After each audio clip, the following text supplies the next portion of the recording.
لوگوں سے عزتیں تلاش کرتے ہو تو وہ کیا تمہیں عزت دیں گے؟ وہ تو کل اچھا کہتے ہیں، پرسوں برا کہنے لگ جاتے ہیں۔ لوگوں کے سامنے گڈ بک میں آنا چاہو گے تو وہ تو سویرے تمہارے بارے میں کچھ کہیں گے، شام کچھ اور کہیں گے۔ اپنی روحانی زندگی آباد کریں، اپنے مسلح کو وقت دیں، اور دنیا سے چھپ کر، اس موبائل کو بند کر کے، اور اپنے آپ سے بھی چھپ کے اور تنہا ہو کے، چھپا کے سارا کچھ اپنے آنسو اپنے رب کی بارگاہ میں پیش کریں، اس کے حضور حاضری دیں۔ سنو نا ترمذی کی حدیث، اور اسے یاد رکھنا، نبی پاک علیہ السلام نے فرمایا اپنے دکھ لوگوں کے سامنے نہ بیان کرنا، سیٹھوں نوابوں کو نہ بتاتے پھرنا، دنیا داروں کے سامنے جا کے نہ رونا کہ میں تکلیف میں ہوں۔ فرمایا اگر دنیا داروں کو دکھ بتاؤ گے رب تمہیں کبھی غنی نہیں کرے گا، اور لوگ ہیں کہ الٹا مذاق اڑائیں گے۔ آپ کی جس سے بڑی پکی یاری ہے نا، پکی، وہ تب تک پکی ہے جب تک آپ نے 50,000 مانگا نہیں، اور جس وقت آپ نے کہہ دیا کہ میں مجبور ہوں میری مدد کر، تو پھر ختم ہو گئی دوستی۔ لوگوں کے تعلقات آپ کے ساتھ تب تک ہیں جب تک آپ ان سے کوئی ضرورت وابستہ نہیں کرتے۔ کریم محبوب فرمانے لگے بندوں کے سامنے دکھ نہ بیان کرنا، اللہ تجھے کبھی غنی نہیں کرے گا۔ تو اپنے دکھ اپنے رب کو بتا، تو دعائیں مانگ، تو اس کی بارگاہ میں حاضر ہو، تو اس کے حضور عرض کر۔ فرمایا اپنے دکھ اپنے رب کو بتا، وہ جلدی کرے یا دیر سے کرے تجھے ساری دنیا سے بے نیاز کر دے گا، تجھے کسی کا محتاج نہیں رہنے دے گا۔ اپنے مسلح کو، اپنی دعاؤں، ایک بزرگ فرماتے ہیں میں نے دعا مانگنے کا طریقہ اپنی بیوی سے سیکھا، دعا مانگنے کا طریقہ اپنی، سیکھنے والے تو اپنے بچوں سے بھی سیکھ لیتے ہیں، سیکھنے والے تو ہر ایک سے سیکھتے ہیں۔ وہ کہتے ہیں میں نے دعا مانگنے کا سلیقہ اپنی بیوی سے سیکھا ہے۔ حضرت وہ کس طرح؟ فرمانے لگے میری بیوی نے نا مجھے کوئی کام بتایا، کچھ پیسوں کی ضرورت کے لیے کہا، تو میں نے اسے کہا کہ بھئی ابھی میرے پاس نہیں ہے، کچھ دنوں میں آتے ہیں تو میں دے دوں گا۔ عورتوں کی عادت ہوتی ہے وہ بار بار یاد کراتی ہیں، 2-4 دنوں کے بعد پھر اس نے کہا حضرت وہ میں نے کہا تھا کچھ پیسے، میں نے اسے کہا کہ ابھی میرے پاس نہیں ہے، کچھ دنوں میں ملتے ہیں تو میں تمہیں دے دوں گا۔ اس نے کچھ دنوں کے بعد پھر کہا حضور وہ میں نے کچھ پیسے کہے تھے۔ فرماتے میں نے ڈانٹ دیا، میں نے کہا کہ کیا تو روز مجھے شرمندہ کرتی ہے، کہا نا میرے پاس نہیں ہے، ہوں گے تو دے دوں گا، تو روز یاد کراتی ہے۔ فرماتے ہیں اس نے پہلے تو میری ڈانٹ کو سہا، پھر میرے سخت جملوں نے اس کی آنکھوں میں آنسو پیدا کر دیے، پھر اس نے اپنے آنچل میں اپنے اس دکھ کو سمیٹا، اور پھر اس نے ایک جملہ کہا تو میں رو پڑا، اور مجھے اپنے رب سے مانگنے کا طریقہ آ گیا۔ مجھے کہنے لگی حضرت جی آپ نے ڈانٹ دیا، میں نے سہ لیا، پر آپ ہی میرے شوہر ہیں، بتائیں نا آپ سے نہ کہوں تو میں کس سے جا کے کہوں۔ فرماتے ہیں میں رو پڑا، اور میں کھل کے رویا، اور میں تڑپ کے رویا، اور پھر میری سسکیاں بند گئیں۔ تو مجھے کہنے لگی آپ کو کیا ہوا؟ میں نے کہا مجھے بھی دعا مانگنی آ گئی ہے، جب میں اسے کہوں گا نا اللہ تو ہی میرا رب ہے، میں تجھ سے نہ کہوں تو میں کس سے جا کے کہوں؟ میں کیوں کسی بندے سے سوال کروں؟ میں کیوں کسی دنیا دار سے کہوں؟ میں تیرے بندوں کا، نیک بندوں کا وسیلہ لے کے، تیرے محبوب کی غلامی لے کے تیری بارگاہ میں آئیں، تجھ سے نہ مانگوں تو کس سے مانگوں؟ سمجھ آ گئی ہے؟ جب میں اس رنگ میں مانگوں گا تو پھر رب میرے اوپر بڑا ہی فضل فرمائے گا، وہ میرے اوپر بڑی رحمت کرے گا، وہ میرے لیے آسانیاں کرے گا۔ عزیز دوستو، ہم اس طرح کرنے لگ گئے ہیں کہ ہم نے نا اپنے تعلقات پر اعتماد کرنا شروع کر دیا ہے۔ میرے تعلقات بہت ہیں، ہم نے اپنی دولت پر اعتماد کرنا شروع کر دیا ہے، میرے پاس دولت بہت ہے۔ ہم نے اپنے علم پر، اپنی شہرت پر اعتماد کرنا شروع کر دیا ہے کہ میرے پاس فلاں چیز بہت ہے۔ یاد رکھنا جب بے نیاز اپنی صفت بے نیازی دکھاتا ہے تو بڑی بڑی دولتوں والے مجبور نظر آتے ہیں۔ بھائیو جب انسان کا رشتہ اپنے مالک کے ساتھ ہوتا ہے پھر تو غم بھی کچھ نہیں کہتے، پریشانیاں بھی کچھ نہیں کہتی، پھر تو زندگی صبر والی، پھر تو زندگی توکل والی، پھر تو زندگی بھروسے والی، پھر انسان اپنے آپ کو رسوا نہیں کرتا۔ دنیا داروں سے امیدیں اس کی ختم ہو جاتی، امیدیں اللہ رسول سے لگا لیتا ہے، مضبوط ہو جاتا ہے، مضبوط، طاقتور ہو جاتا ہے، خوددار ہو جاتا ہے، باوقار باعزت ہو جاتا ہے۔ حضرت بہلول دانا رحمت اللہ علیہ بیٹھے تھے تو ہارون رشید حج کر کے آ رہا تھا، تو رستے میں حضرت شیخ سے ملاقات ہو گئی تو السلام علیکم کے بعد کہنے لگا حضور کوئی حکم ہو تو بتائیے گا. تو حضرت بہلول دنا فرمانے لگے تیرا رب کون ہے؟ اس نے کہا اللہ. تو فرمایا میرا کون ہے؟ کہا اللہ. فرمانے لگے تو بڑا ہی بیوقوف ہے، کیا تو یہ سمجھتا ہے کہ رب ہارون رشید کو تو دے گا اور بہلول دانا کو بھول جائے گا؟ تیرا بھی وہی رب ہے، میرا بھی وہی رب ہے. اس نے اگر تجھے دے کے آزمایا ہے تو ہو سکتا ہے مجھے نہ دے کے آزما رہا ہو. جب اس کی حکمت کے تقاضے ہوں گے تو عطا کرے گا اور دے گا. تو جا اپنا کام کر. بھائی اپنی روحانی زندگی، اپنی عبادات، اپنے وظائف، اپنے روزمرہ کے معاملات، اپنی دعائیں، اپنا استغفار. دیکھو کوئی مشکل کام تو نہیں 2 رکوع ہیں سورہ واقعہ کہ اگر رات کو پڑھ لی جائے تو. میں کس طرح یہ بات بیان کروں کہ تعویذ بانٹنا آسان ہے اور وظیفہ بتانا مشکل ہے. سارا دن تعویذ بانٹیں تو لوگ لینے کو تیار ہیں، اور اگر آپ وظیفہ بتائیں تو کہتے ہیں تو مشکل کام ہے. او خدا کے بندے، اگر آپ کا تعلق قرآن پاک کے ساتھ مضبوط ہو، قرآن پاک کے ساتھ اگر آپ کا رشتہ ہو، لوگ سفارشیں ڈھونڈتے ہیں نا دنیا میں کوئی تعلق مل جائے تو میرا کام ہو جائے. دنیا میں اتنا مشکل معاملہ ہے، آخرت میں مجھے بتائیے گا کتنا مشکل معاملہ ہوگا. میرے نبی پاک صلی اللہ تعالی علیہ وسلم نے فرمایا جو لوگ سورہ ملک پڑھا کرتے تھے نا، سورہ ملک، یہ سورت ملک قیامت میں ان کی سفارش کرے گی، اور اس طرح کرے گی کہ کہے گی اے اللہ یہاں اس بندے کو جنت میں داخل کر دے یا مجھے قرآن پاک سے علیحدہ کر دے. تو رب فرمائے گا جا اس کا دامن تھام کے اسے جنت تک پہنچایا. آپ بات کو سمجھیں، جب آپ کے تعلقات اپنے معاملات کے ساتھ مضبوط ہوں گے. یہ نبی کریم نے وعدہ کیا ہے کہ تو سورت واقعہ پڑھ تیرے گھر میں فاقہ نہیں آئے گا. حضرت عبداللہ ابن مسعود رضی اللہ تعالیٰ عنہ بیمار تھے تو حضرت عثمان غنی رضی اللہ تعالیٰ عنہ تیمارداری کے لیے تشریف لے گئے اور جا کر کے کہا کہ آپ بڑے بیمار ہیں، آپ کی بیٹیاں زیادہ ہیں، میں چاہتا ہوں کہ خزانے میں سے کچھ مدد کروں. تو سیدنا عبداللہ ابن مسعود رضی اللہ تعالیٰ عنہ اٹھ کے بیٹھ گئے اور کہنے لگے امیر المومنین، اللہ آپ کو میری طرف سے، میری بیٹیوں کی طرف سے بہتر صلہ دے. میری بیٹیوں کو کسی خزانے کی ضرورت نہیں، میں نے انہیں خزانہ دے دیا ہے. کہا جناب آپ نے کون سا خزانہ دیا ہے، میں آپ کے مالی معاملات کو جانتا ہوں. تو فرمانے لگے امیر المومنین، میرے نبی کریم نے فرمایا ہے جو سورت واقعہ پڑھے اسے کبھی فاقہ نہیں آتا. میں نے بیٹیوں کو یاد کرا دی ہے، یہ خزانہ میں نے انہیں دے دیا ہے. وہ سارے والدین سنیں جو بیٹیوں کے لیے پریشان رہتے ہیں. حضرت عبداللہ ابن مسعود نصیحت کر رہے ہیں، فرمانے لگے میں نے سورت واقعہ یاد بھی کرا دی ہے، پڑھنے کی عادت بھی ڈال دی ہے. حضور نے فرمایا ہے جو سورت واقعہ پڑھے اسے فاقہ نہیں آتا. کہنے لگے چاند تو اپنی جگہ چھوڑ سکتا ہے، سورج گر سکتا ہے، تارے ٹوٹ سکتے ہیں، پر مدینے والے رسول کی بات غلط نہیں ہو سکتی. حضور نے فرمایا فاقہ نہیں آئے گا تو انشاءاللہ کبھی بھی نہیں آئے گا. کرنے کا کام یہ ہے کہ ہم اپنے معاملات، اپنی عبادات، اپنی دعائیں، کبھی 10 منٹ عادت ہو جائے نا دعا مانگنے کی علیحدہ سے رات کو.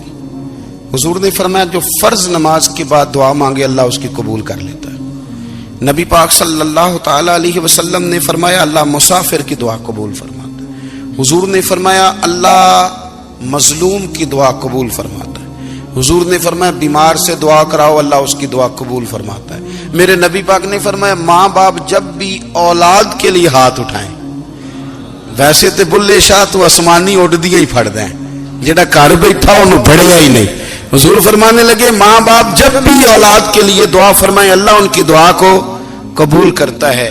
آپ اپنا تعلق بنائیں دعا کے ساتھ، عبادت کے ساتھ، مصلی کے ساتھ رشتہ بنائیں، استغفار پڑھیں. صلاح الدین ایوبی صلیبی جنگوں میں تھے، رات کو مسجد اقصی میں نماز پڑھی تو پریشان تھے.